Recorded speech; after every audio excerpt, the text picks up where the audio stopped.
Y más específicamente ahorita estamos hablando acerca de qué es lo que hace especial a la palabra de Dios, ¿sí? Hemos estado hablando acerca de características que definen esta palabra, basándonos en dos pasajes principalmente.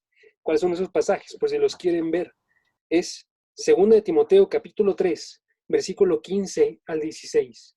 Y también es 1 de Pedro capítulo 2. Nada más denme un segundo porque perdí mis notas donde estaba colocándome.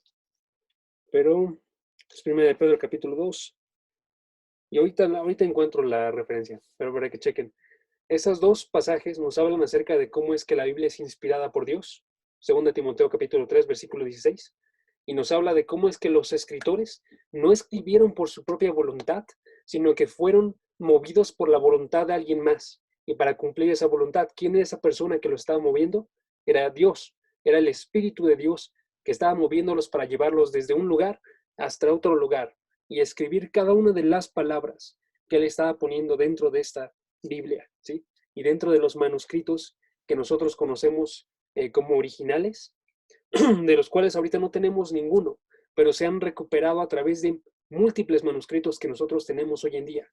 Tenemos más de 1000 manuscritos o pedazos de manuscritos, y a través de ellos y a través de algo que se conoce como la crítica textual, ahorita lo explico, la crítica textual se va desarrollando para ver qué es lo que decía el manuscrito originalmente.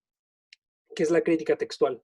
La crítica textual es, literalmente como lo dice la palabra, es una crítica que critica el texto, ¿sí? Y que desarrolla a través de esto una definición de qué es lo que estaba y qué es lo que no estaba.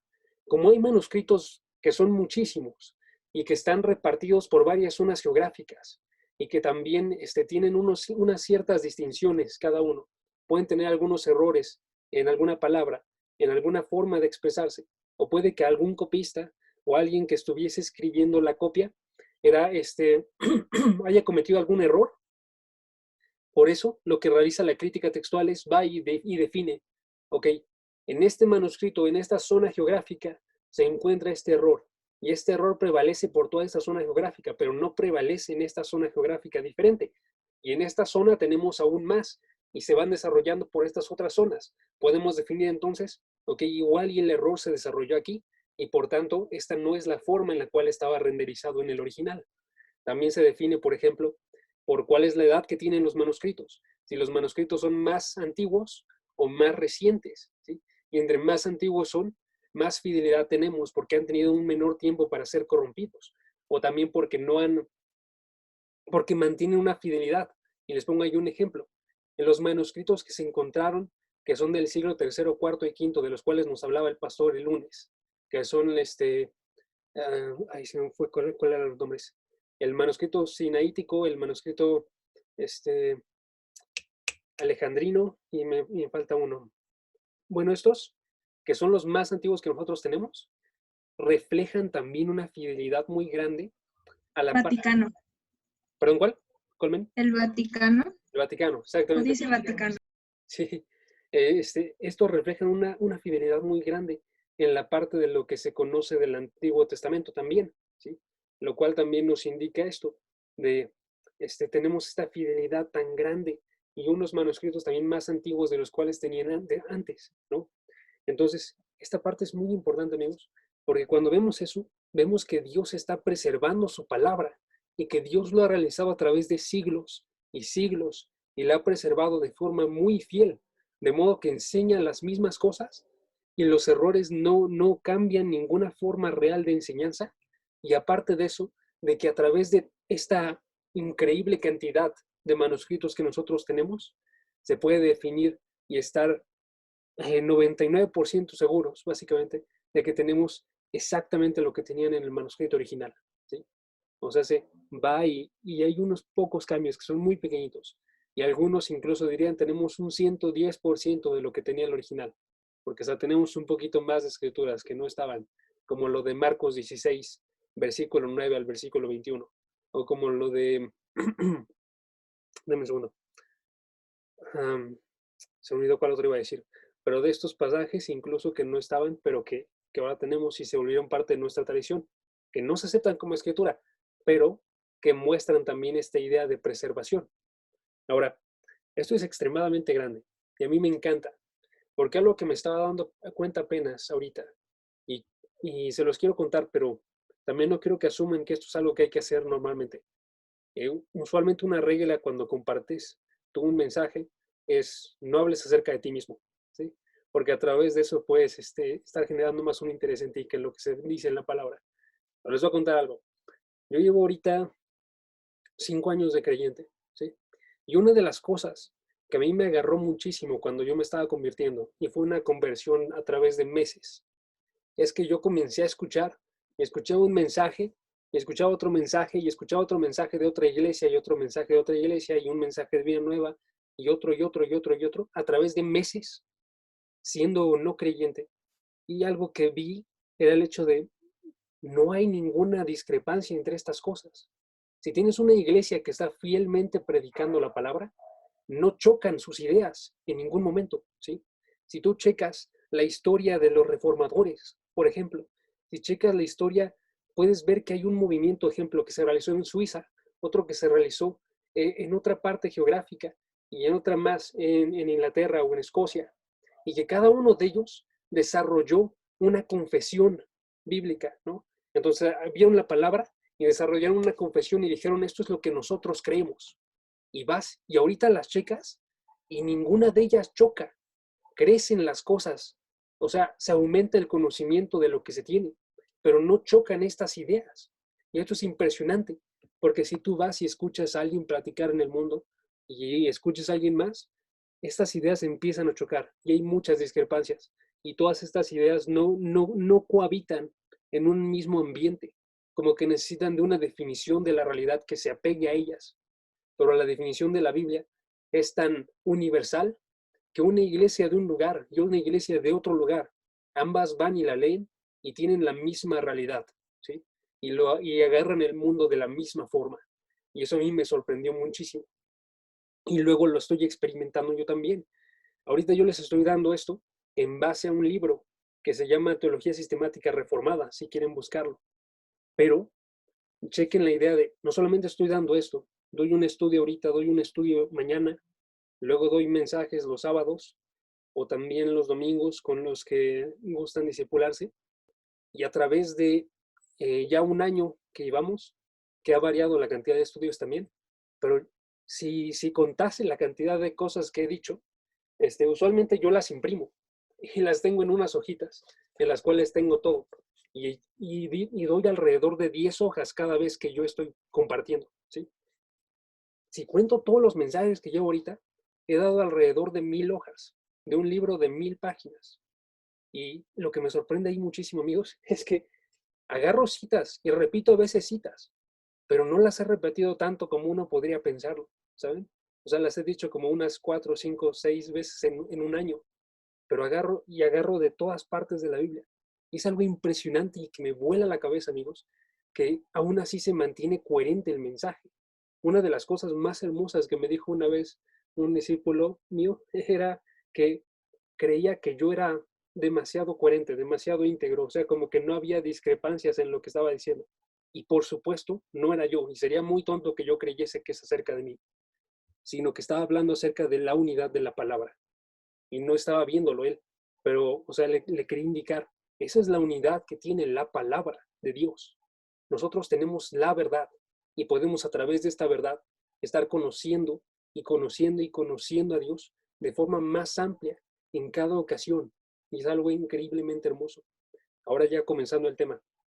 Lo que no me había dado cuenta yo cuando comencé a escuchar estos mensajes es que lo que estaba descubriendo era la realidad de la inerrancia de la Biblia, la inerrancia de la palabra de Dios, ¿sí? Y ahorita quiero compartirles un mensaje que es la Biblia, su inerrancia, o la Biblia inerrante. Voy a escribir esa palabra por si acaso alguien no la agarra. Ahí está, inerrancia o inerrante. Y esta palabra hace referencia a que la Biblia no tiene errores. Eso es lo que significa la palabra, ¿sí? Hay otra palabra muy similar que también ocupamos nosotros, o que ocupan los teólogos de otras épocas. Se ha ocupado de forma tradicional para definir también la palabra, y es infalible. Y esta palabra infalible hace referencia a qué, y se los voy a leer a partir de un libro que se llama Teología Sistemática de John MacArthur y Richard Mayhew, si lo quieren buscar también. Y él dice, la infalibilidad ha sido en general sinónimo de una idea evangélica de inerrancia, o sea, es muy parecido. ¿Y qué es lo que hace referencia? Significa que es incapaz la palabra de conducir a conclusiones erradas. Entonces, inerrancia significa la palabra no tiene ningún error. Infalible es la palabra de Dios no puede conducir a conclusiones erradas, a conclusiones que sean equivocadas, ¿sí? Porque es infalible, no falla en aquello que esta palabra realiza. Y esto es extremadamente importante, que nosotros lo conozcamos y que tengamos una visión robusta de esto, ¿sí? Porque al tener esa visión robusta, cambia la forma en la que tú recibes la palabra que escuchas hoy en día. Y la palabra que escuchas el domingo, la palabra que escuchas el sábado, o la palabra que escuchas en alguno de los estudios, o en cualquier lugar, ¿sí? Cambia también la forma en la cual nosotros recibimos los mensajes. Y ahorita les voy a decir por qué. Pero básicamente es esta idea de, si tú sabes que la palabra no falla, ¿quiénes son los que fallan cuando se predica algo que es malo? Los hombres. Si tú sabes que la palabra no falla, ¿quiénes son los que fallan al momento de aplicarla? Ejemplo, tú y yo. Cuando nosotros cometemos algún error, los que fallamos somos nosotros. Los que estamos intentando nosotros como adaptar esta palabra a lo que yo ya creo y a lo que yo ya tengo cimentado dentro de mí. Esa es la forma en la que podemos fallar nosotros. Y es una tentación que tenemos de forma constante y que tenemos que vigilar muchísimo.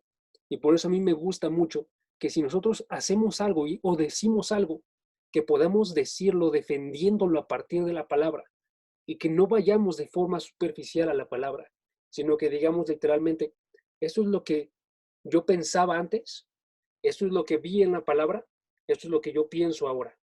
Y la forma en la que es la palabra cambia la forma en la que yo pienso. No esto es lo que yo siempre he pensado, sino esta es la forma en la que lo dice la palabra. Y checa y revisa. Cada una de las palabras importa, ¿sí? Para que yo pueda sacar estas conclusiones. ¿Ok? Entonces, la inerrancia implica el hecho de que no hay ningún error dentro de esta palabra. Y esto ha sido algo que se ha mantenido de forma tradicional a través de toda la iglesia cristiana, que se empezó a negar a partir de los últimos siglos de forma modernista, pero es una idea que sí proviene dentro de la Biblia, ¿sí? Y que por eso es que nosotros tenemos que estarla agarrando y que tenemos que estarnos aferrando. Vale la pena decir qué es lo que no nos referimos con esto. Y les voy a dar 4 ideas de qué es a lo que no nos referimos con esto. 1. Cuando estamos hablando que la Biblia no tiene ningún error, no se está diciendo que las personas que lo escribieron eran perfectas, ¿sí? No se está diciendo que los escritores eran perfectos. Se está diciendo que el texto es perfecto, pero no se está diciendo que estos escritores eran perfectos. Sí, lo podemos comprobar a través de la misma palabra.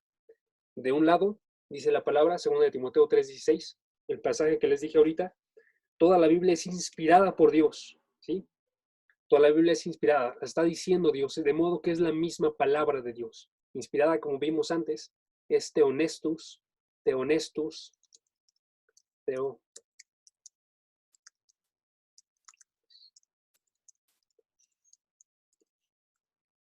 Está. Theonestus, que significa que literalmente la está respirando Dios, de modo que es su misma voz de Él, ¿sí? Y del otro lado, vemos que los mismos escritores que estaban siendo guiados para escribir este mensaje, la palabra dice que ellos son falibles. David, que menciona a Hebreos, que él estaba diciendo la palabra de Dios, también vemos que falla dentro de la historia de David en 2 de Samuel. Pedro, que escribió las cartas de Pedro, que ayudó a escribir también el Evangelio de Marcos. Pedro falla en el Evangelio de Juan cuando está hablándole y niega a Jesucristo. Pablo, aún Pablo, que escribió 13 cartas del Nuevo Testamento, Pablo también falla en su discurso delante del sumo sacerdote, Caifás, en su momento, en Hechos capítulo 26 y 27. ¿Sí? Ellos fallan, las personas fallan, pero estas palabras están escritas de forma perfecta, porque lo que atribuye la palabra es que esta misma y los profetas, en cuanto escribieron la palabra de Dios, estaban siendo movidos por el Espíritu Santo, ¿sí? No nos está hablando acerca de su vida completa, nos está hablando acerca de la forma en la que ellos estaban escribiendo, e incluso de cómo es que su vida y su forma de ser, sus características, la forma en la que ellos pensaban, se utilizó y fue guiada por Dios aún para que lograsen llegar a ciertos cometidos. Les voy a dar un ejemplo. Primera de Juan, y bueno, todas las cartas de Juan nos hablan acerca de este evangelista, Juan, que era uno de los discípulos de Jesucristo, uno de los 12. Y si ustedes recuerdan a Jesucristo y la relación que tenía con Juan, pueden decir, ok, él era extremadamente amoroso y tendrían razón. Él escribe muy enfáticamente acerca del amor de Dios. También se muestra, él era extremadamente severo y era muy de límites. Y se muestran los evangelios de esta forma en la cual actuaba. Este Juan falló, y les voy a dar este ejemplo, cuando él estaba yendo a visitar un pueblo y no lo recibieron. Y entonces Juan y su hermano le dicen a Jesucristo, ¿quieres? Ellos no lo recibieron. ¿Quieres que les mandemos bolas de fuego para que sean quemados, sean incinerados ellos? Jesucristo les dice que no. Pero aún esta característica de Juan se utiliza en las cartas de Juan para poder hablar de esta forma severa. Y entonces Juan dice, si tú pecas, tú no eres un creyente verdadero. Juan habla en ideales. Juan habla de esta forma severa de actuar. ¿Sí? Del otro lado, Pablo, que él había sido movido desde un límite extremadamente severo de maldad y de pecado a un límite muy bueno en el cual era guiado por todo por Jesucristo. Él va y dice entonces, yo me quiero deshacer de mi vida completa, ¿sí? Y ya no quiero tener ninguna justicia dentro de esto. ¿Sí? Muestra su arrepentimiento, muestra esta idea de, ya no quiero estar perseverando en mis propias obras, sino solamente en lo que Jesucristo realiza en mí, nos dice Romanos capítulo 15, ¿sí? Y está hablándonos también entonces desde su forma de ser y a través de ella nos muestra esta grandeza para utilizar a la palabra, ¿sí? Y nos muestra Romanos 7, un corazón extremadamente arrepentido en el cual decía, lo que hago, lo que no quiero, eso hago. ¿Quién me salvará de este cuerpo de maldad? Entonces, está utilizando de esta forma. También en el Antiguo Testamento, Natán, también, por ejemplo, cuando habla Natán acerca del templo y de David, él no consulta a Dios, él no está guiado por Dios, y le dice Natán a David, tú construye este templo. Después de eso va con Dios, y Dios lo corrige y le dice, no, yo no quiero que David construya el templo, quiero que lo construya su hijo, ¿sí? Esta idea. Ok, entonces, primera cosa que no estamos hablando de que fue escrito por personas perfectas. Segunda cosa que no estamos hablando de una gramática perfecta, o de una forma literaria perfecta. Todos los escritores eran variados. Había escritores que eran reyes, había escritores que eran pescadores, ¿sí? Y cada uno de ellos escribía de forma lógica en relación a lo que era. Isaías era muy poético. Isaías era un poeta y era un maestro de la palabra. Y checas Isaías y tiene constante poesía, ¿sí? David era un músico y checas los salmos y tienes constante poesía enfocada a la parte musical también, ¿sí? Del otro lado, tenemos a pescadores y personas que no estaban educadas, pero que también eran movidas. Y estos también incluso llegan a tener errores gramaticales, pero ninguno de esos errores cambia lo que está diciendo la palabra. Más bien lo que nosotros observamos son tres cosas. Chequen estas tres cosas. Observamos nosotros qué fue declarado, qué fue declarado, qué fue declarado, qué fue enseñado y qué fue comunicado. Declarado, enseñado y comunicado.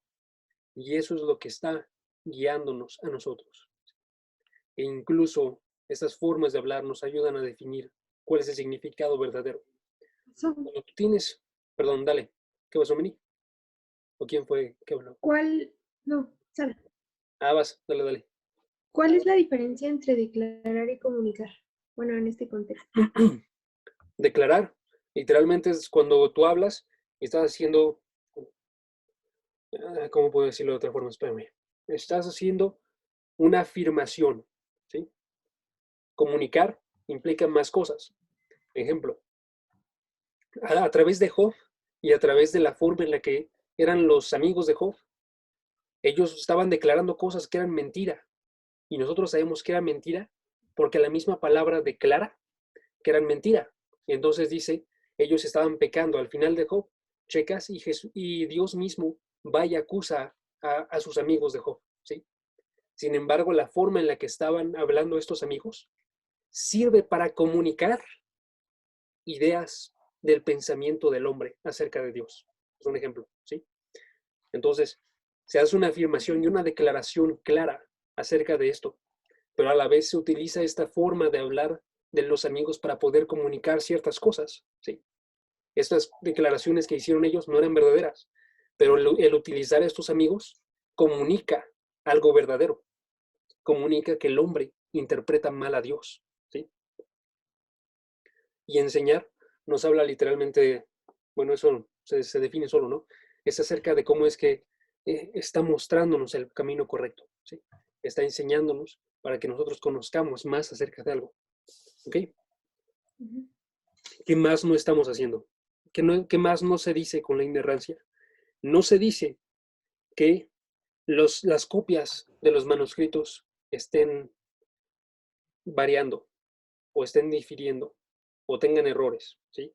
No se dice que las copias de los manuscritos no tengan errores, porque tienen errores. Lo que nosotros asumimos con inerrancia es los escritos originales que realizaron Pablo, Pedro, Juan, Isaías, cada uno de los profetas y de los apóstoles. Todos estos escritos estaban perfectos en su versión original, ¿sí? Entonces no se dice que las copias no fallen, porque tampoco se dice que no se transmitan de forma sin errores. Solamente se dice que a través de esto, de estos copistas que eran extremadamente dados a su trabajo, aún teniendo errores, esos errores nos apuntan luego cuál es la respuesta correcta, ¿no? Y cuál es el manuscrito correcto. Y nos ayudan a definir, ¿sí? Porque no todos tienen errores en el mismo lugar.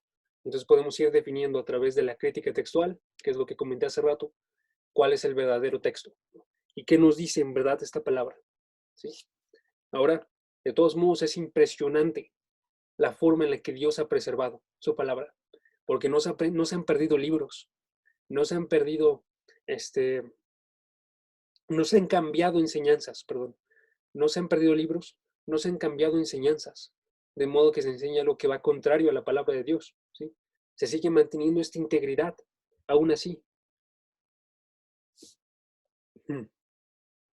Ok, siguiente cosa que no se dice. No decimos que la palabra hable con precisión terminológica científica moderna. Perdonen por la, la división tan larga.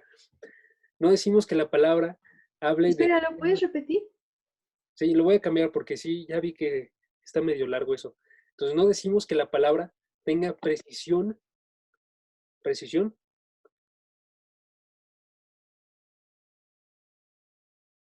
científica moderna. ¿Ok? La forma en la que lo dije hace rato tiene más sentido, pero creo que ayuda bien a definir esto. La ¿Podrías precisión repetirla? científica moderna. ¿La anterior? La anterior, la anterior era que no Ajá. decimos que los manuscritos no difieran, que los manuscritos no tengan errores, ¿sí? Las copias, o sea, ¿sí? Ahora, el siguiente punto que decía era, no decimos que tenga una precisión terminológica científica moderna. ¿A qué me refiero con eso? Me refiero a la forma en la que habla la palabra está escrita para la persona normal, para la persona diaria, ¿sí? Un científico, por ejemplo, hoy moderno, tendría mucho cuidado con sus palabras, o tendríamos que esperar que tuviese mucho cuidado con sus palabras, ¿sí? Para no estar enseñando cosas erróneas. Les voy a dar un ejemplo. Eh, Cuando tú piensas acerca del universo y piensas acerca de la forma en la que está funcionando este universo, tú sabes que la galaxia en la cual nosotros estamos tiene un sistema solar y ese sistema solar adquiere su nombre porque está funcionando alrededor de una estrella que nosotros llamamos Sol. Y esta estrella es alrededor de la cual giran todos los planetas, incluido nuestra Tierra. Entonces, si yo hablase acerca de la forma en la que nuestra Tierra está funcionando en relación al Sol, yo diría, la Tierra está girando alrededor del Sol, ¿sí? En una forma, se me olvidó cómo se dice, pero en una forma de óvalo, ¿sí? Y está girando. Elíptica. ¿Vas? ¿Elíptica? Muchas gracias. Elíptica. ¿Vas? Pero sí, esa es la forma en la que yo lo diría, ¿sí? Sin embargo, no podemos esperar eso mismo de la palabra. Y no porque no lo sepa, sino porque está hablándole a las personas del día normal. Entonces, si checamos, por ejemplo, la forma en la que habla la palabra, es muy similar a si yo les dijese, mañana, cuando se levante el sol, yo voy a salir y voy a ir a correr. Es un ejemplo, ¿no? Porque no voy a ir a correr. Pero, eso técnicamente estaría mal, porque el sol no está girando y levantándose alrededor de la Tierra, sino que la Tierra está girando alrededor del sol, ¿sí? Pero no pensarían ustedes que yo les estoy mintiendo si yo les dijese cuando se levante el sol voy a salir, porque esa es la forma normal en la que nosotros nos expresamos para hablar de forma correcta, ¿sí? Y entonces podemos checar literalmente pasajes de la Biblia que hacen referencia a esta parte, a cómo es que el día avanza y cómo es que el sol sale y se levanta, ¿sí? Del otro lado también tenemos ejemplos como, por ejemplo, Primera de Reyes, capítulo 7, versículo 23. Primera de Reyes, capítulo 7, versículo 23, que está diciendo acerca de una medida. Y en esa medida dice que la base de fuera del templo tenía que medir 10 cubos en diámetro y 30 cubos en circunferencia. Perdonen, ¿eh? Si tú haces las matemáticas, eso estaría mal, porque las matemáticas te dirían, no tiene que medir 31, sino que tiene que medir 31.41592653.5. Pero sería un poquito exagerado que nosotros estuviésemos haciendo eso y esperando que poner estos datos de esta forma para la gente normal, ¿no? De la misma forma en la que nosotros podemos decir, ¿a qué hora saliste de tu casa para ir a la congregación? Y que tú digas a la 1 y en verdad saliste a la 1:02 y eso no es mentira. De la misma forma, esta palabra está hablándonos en un lenguaje ordinario, normal, porque es para todas las personas, ¿sí? No es para expertos, no es para élite, es para todas las personas y que todos ellos sean sabios para llegar a la salvación, ¿sí? Y todos lo pueden comprender. Es algo extremadamente increíble para nosotros. No da falsedad, simplemente habla en una precisión ordinaria, ¿ok? ¿Qué más nos estamos diciendo?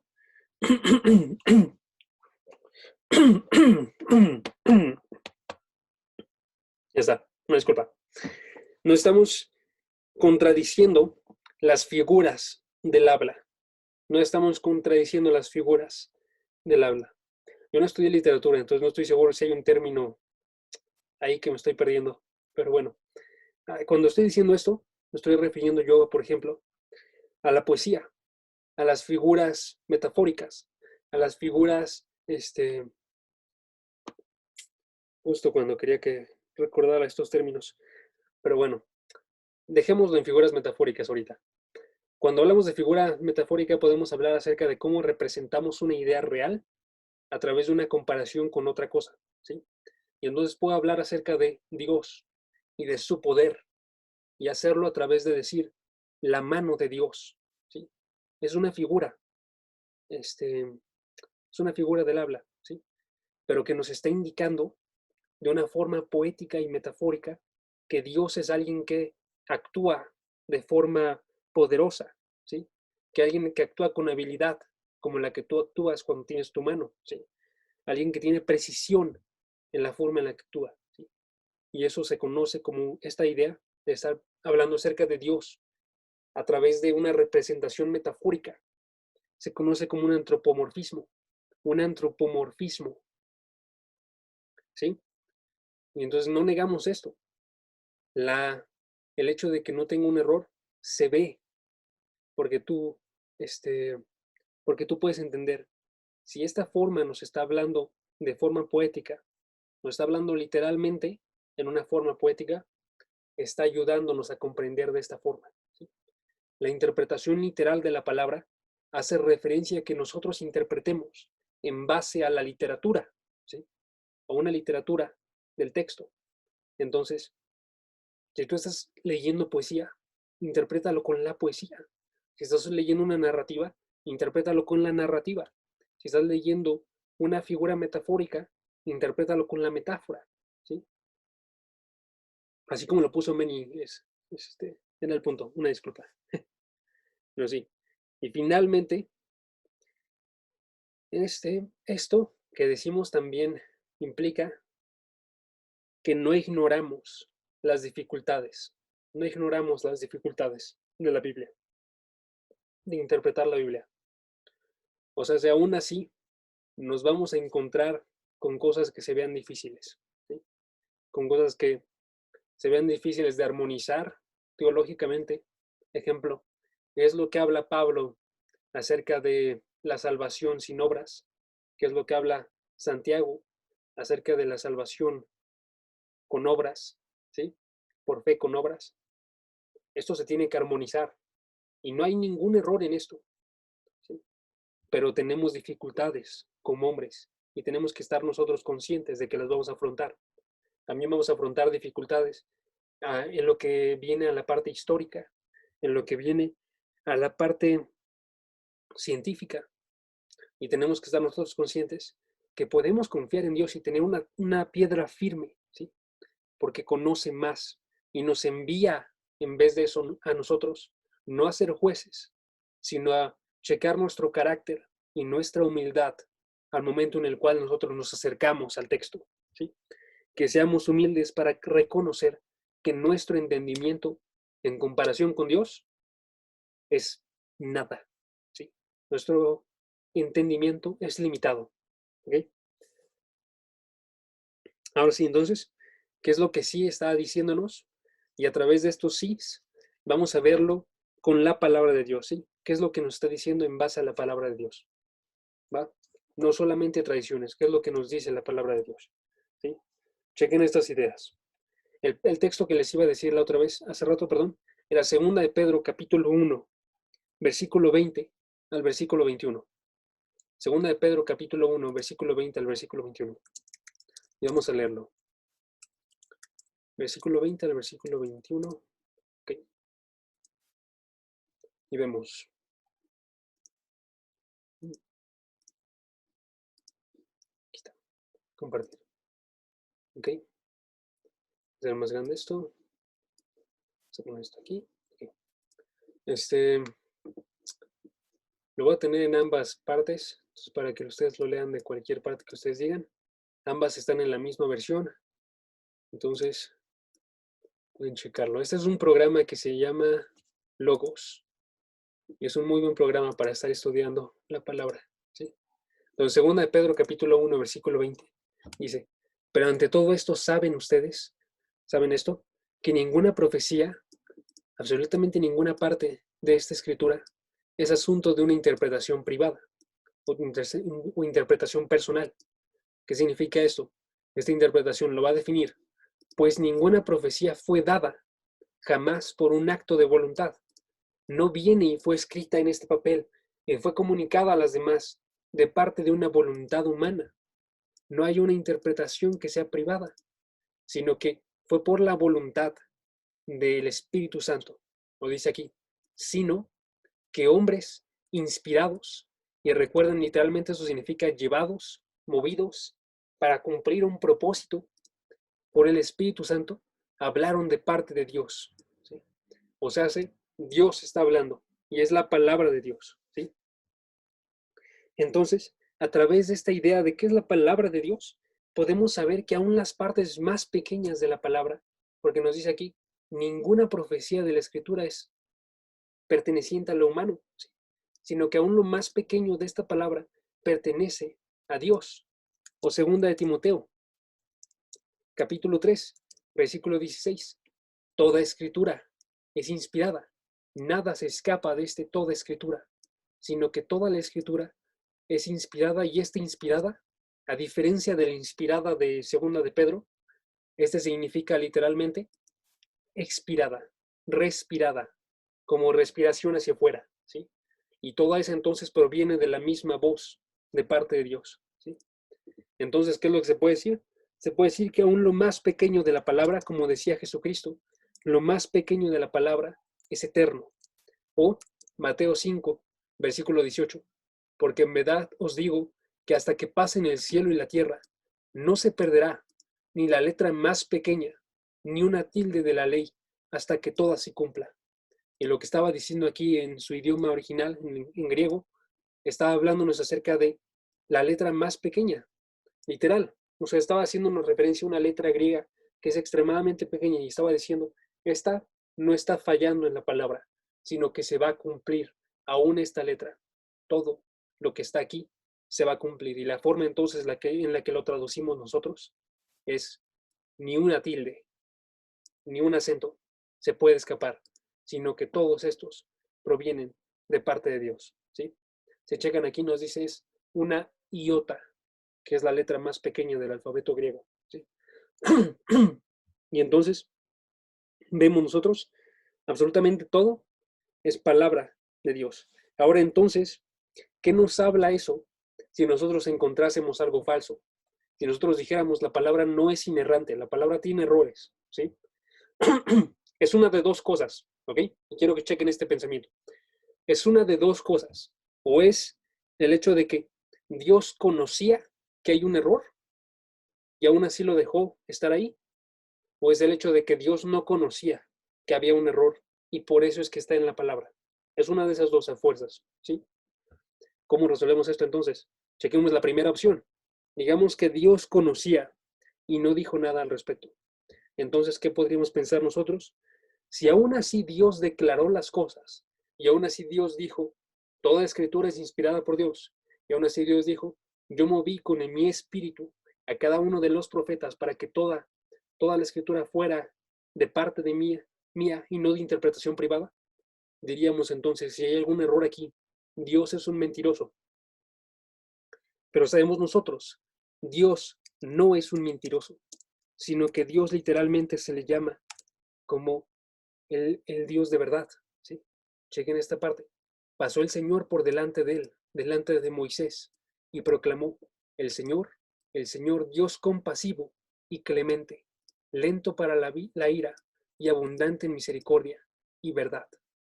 Es un Dios que es un Dios de verdad, un Dios abundante en verdad. O podemos leer también otros pasajes, Números,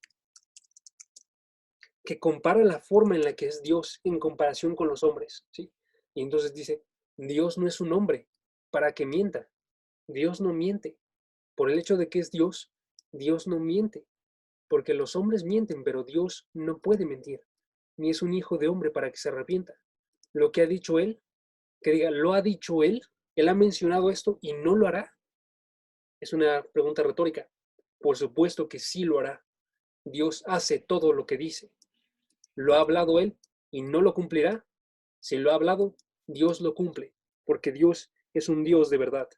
Esto mismo se utiliza en el lenguaje de 1 Samuel 15, versículo 29, muy similar, no lo voy a leer, pero si lo quieren checar, 1 Samuel 15, versículo 29, ¿sí? O entonces la conclusión que dice él mismo acerca de sí en Tito capítulo 1, versículo 2, es con la esperanza de la vida eterna en la cual Dios que no miente, ¿sí?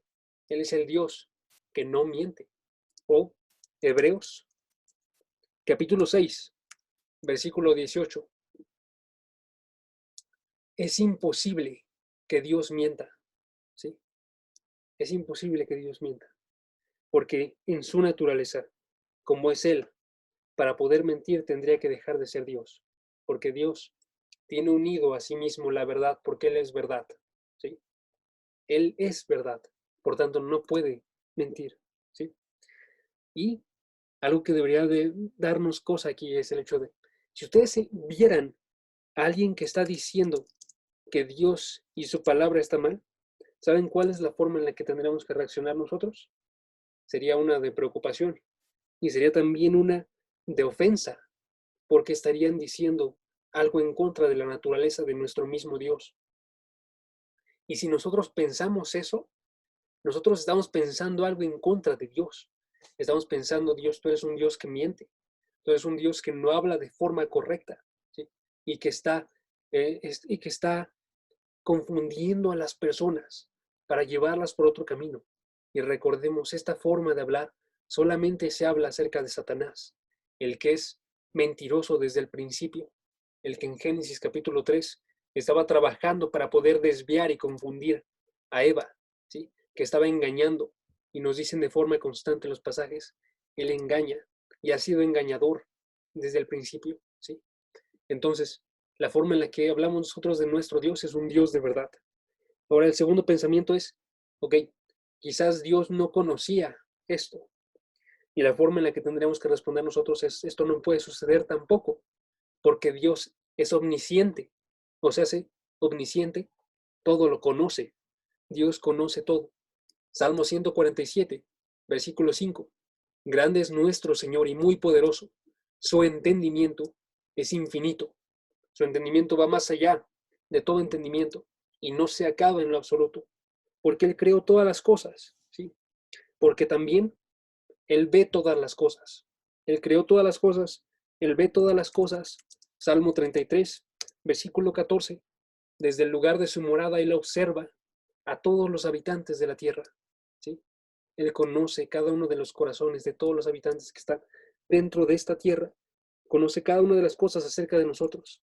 O el Salmo 139, versículo 1 al versículo 4.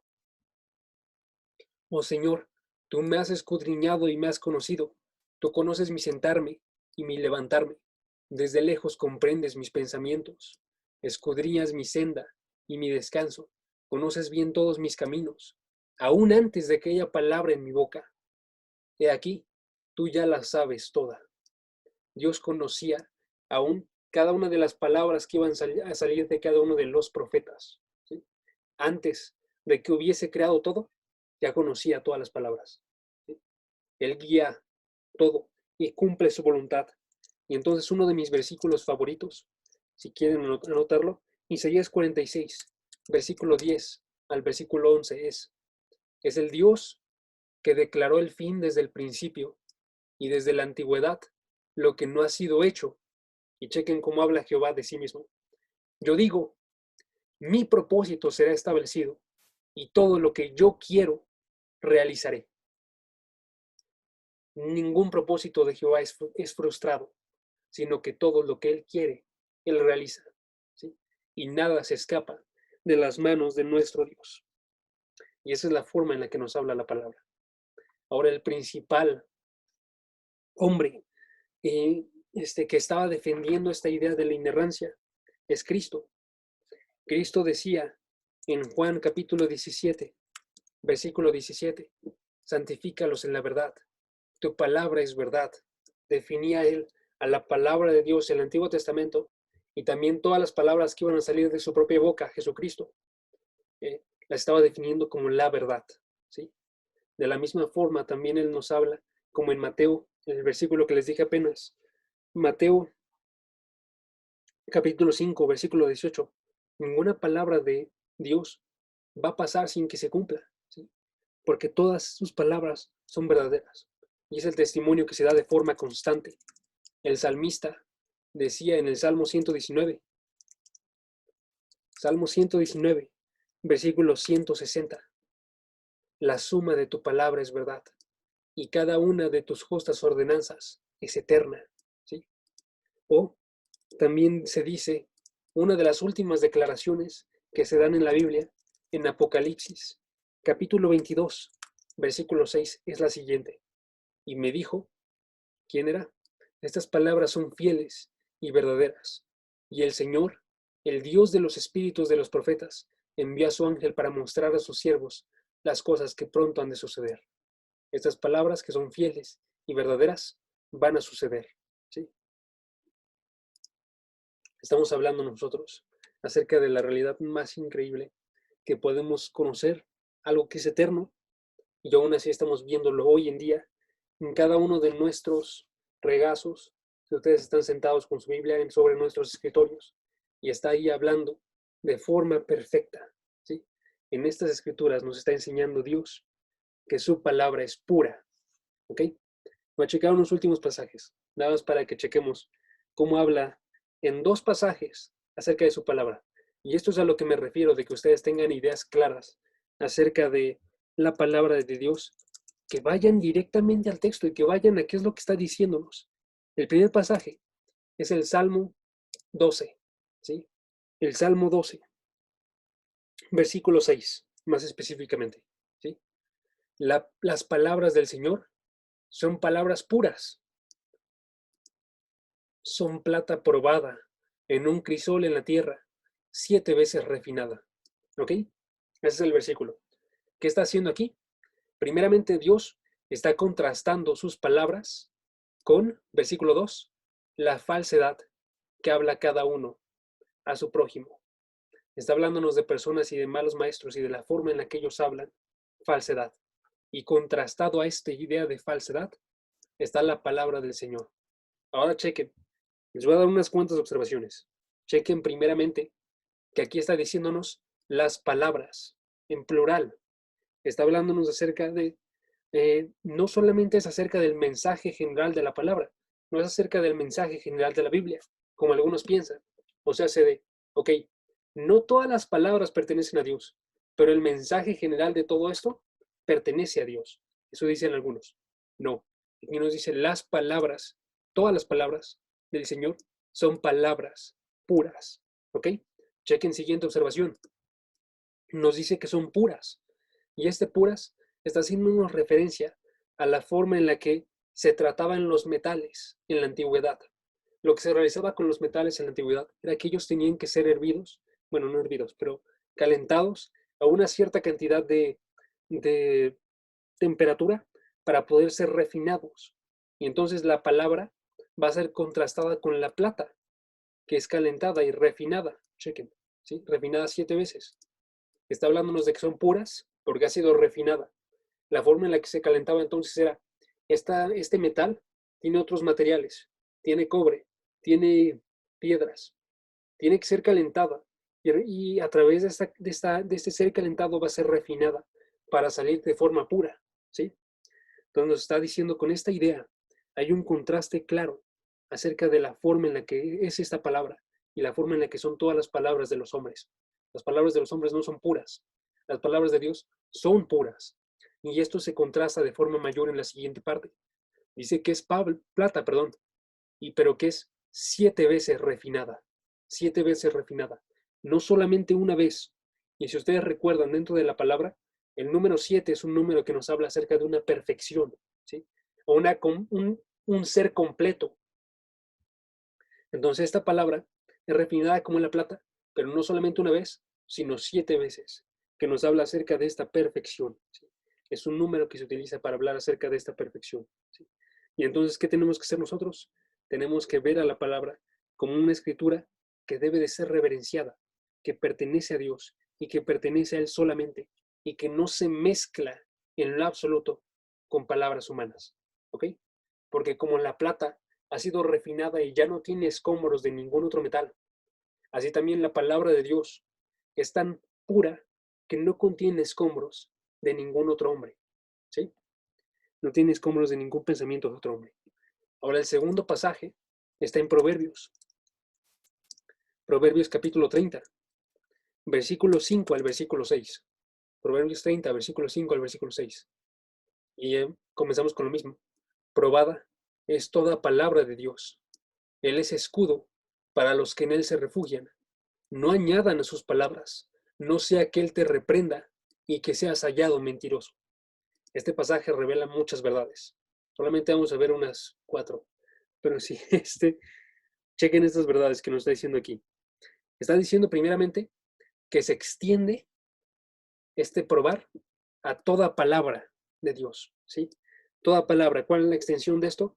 Toda la palabra es lo que abarca, toda la palabra de Dios, ¿sí? Toda la palabra es pura, ¿sí?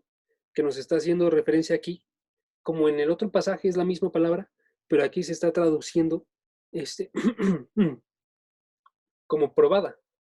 En vez de decirnos, como en el otro pasaje, esta idea de refinada, pura, nos está hablando acerca de este ser probada.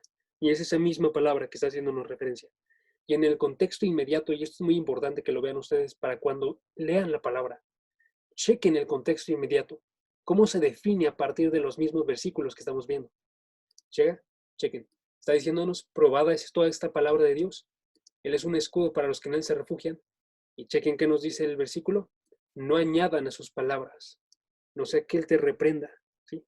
El versículo inmediato nos está hablando acerca de cómo es que nosotros tenemos que ver esta palabra como un refugio o como algo en lo que se puede confiar.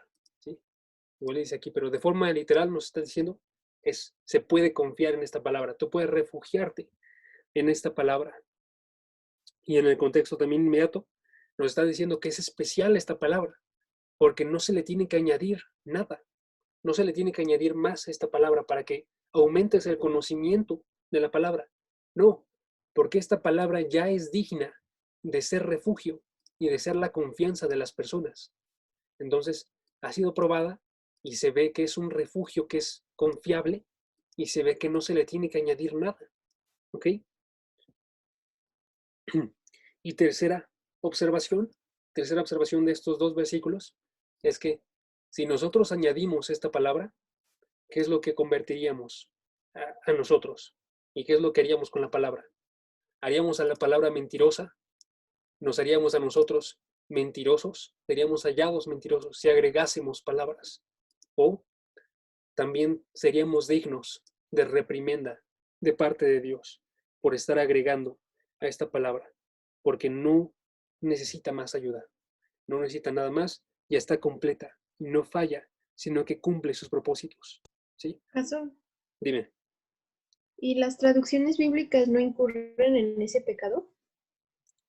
La idea sería no, este, porque no están intentando realizar eso. Y todos tenemos que estar conscientes que los traductores saben que no están traduciendo de forma perfecta. Por eso, si tú observas tu Biblia, dentro de las primeras páginas de tu Biblia va a aparecer no sé cómo decirlo, pero una introducción acerca de la traducción, ¿sí? Y en esta traducción va a decirnos los autores de la traducción, que son intérpretes. Van a decirnos cómo es que interpretaron la palabra, cuál fue su énfasis, si ellos estaban intentando ayudar al lector a entender, por ejemplo, de forma mayor. Les voy a dar un ejemplo. La traducción NTV es una traducción que muchos podrían tomar como una paráfrasis.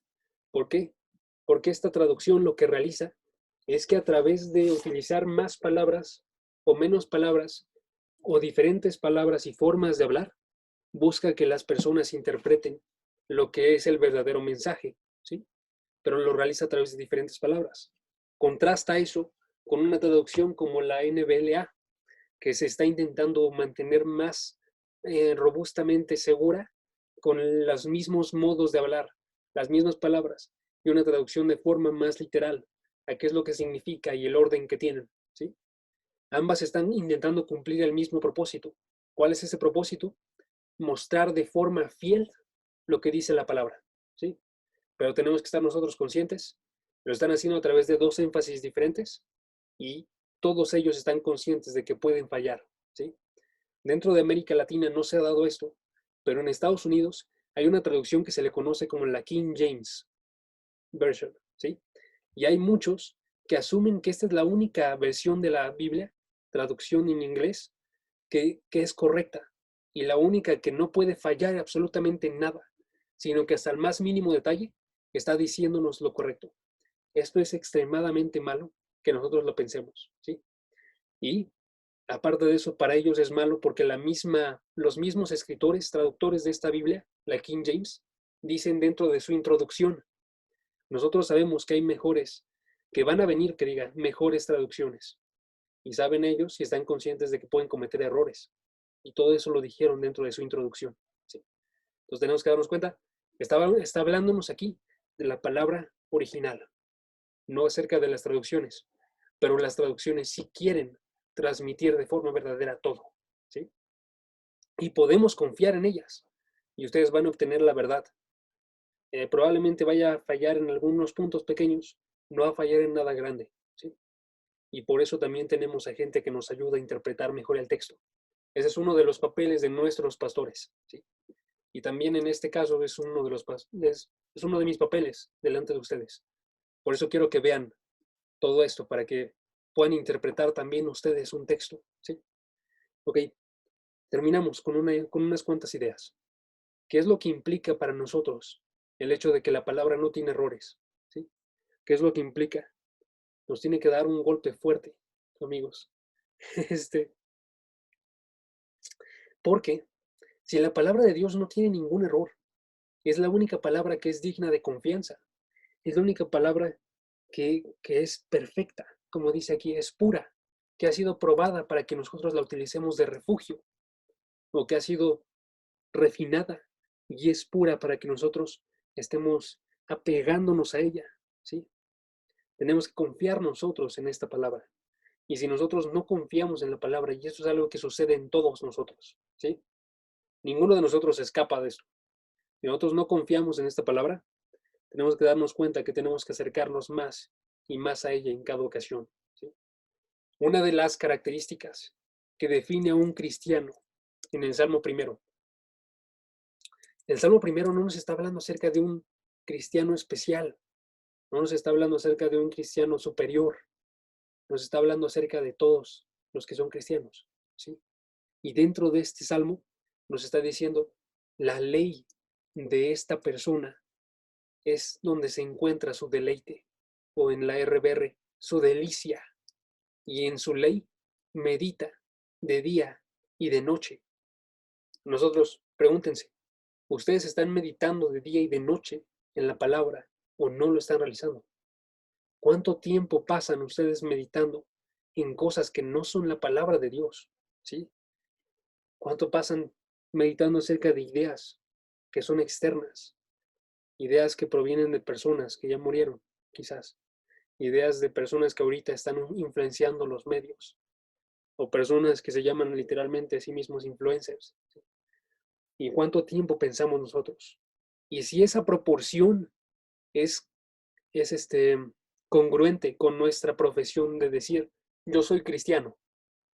O sea, sí, la cantidad de tiempo que yo paso con estas personas, la cantidad de tiempo que yo paso en la Biblia, y si estas dos cosas son congruentes con lo que yo digo, que yo soy cristiano, la idea sería todo tu tiempo con la palabra, ¿sí? En algunas partes, estar analizando lo que sucede en el mundo, pero nunca con un motivo de ser influenciados. Pero aún así, todo tu tiempo en la palabra. Esa sería una proporción de alguien que fuese cristiano, ¿sí?